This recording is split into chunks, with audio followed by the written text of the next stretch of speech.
Nous avons travaillé durant toutes ces 3 rencontres de façon fraternelle, avec une fusion totale, une entente totale.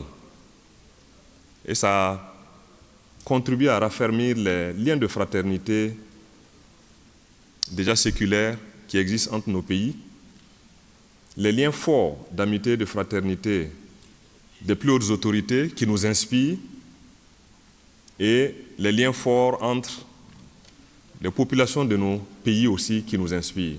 Nous restons convaincus que c'est en travaillant ensemble dans cet espace nouveau que nous allons de façon résolue achever les différentes politiques engagées par les plus hautes autorités pour booster davantage le développement économique, le développement social, le développement des infrastructures et le bien-être de nos vaillantes populations.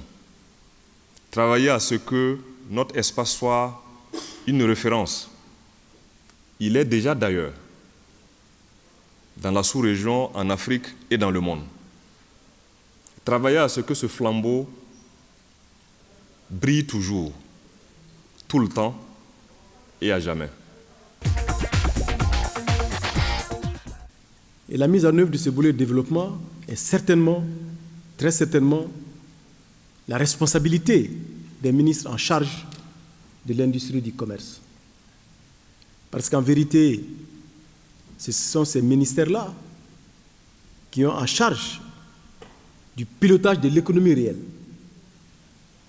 Le ministère de l'économie et des finances va faire de la macroéconomie en parlant de croissance, en parlant d'inflation, en parlant de ratio dette, en parlant de beaucoup d'autres choses.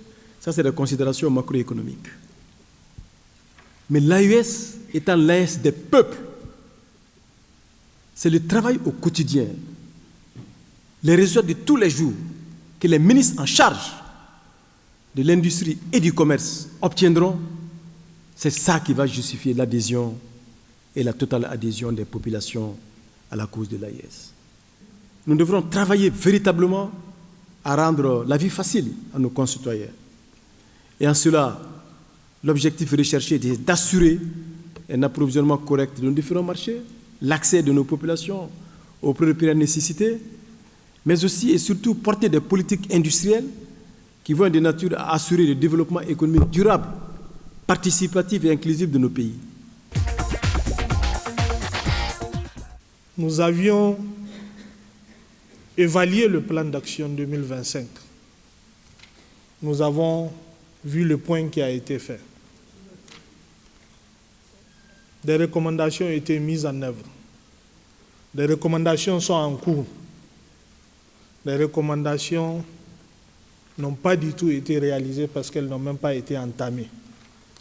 Nous voudrions tirer les leçons et s'atteler à la mise en œuvre du plan d'action 2026 dès la sortie de cette réunion.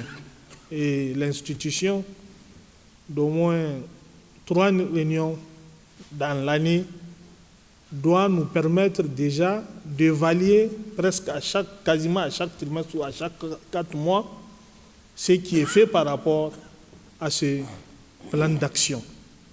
Donc, dès la sortie de cette salle, en tout cas les délégations, une fois retournées, doivent essayer d'opérationnaliser les actions qui sont inscrites pour qu'à la fin de l'année, en 2026, nous nous retrouvons avec un plan d'action exécuté à 100%.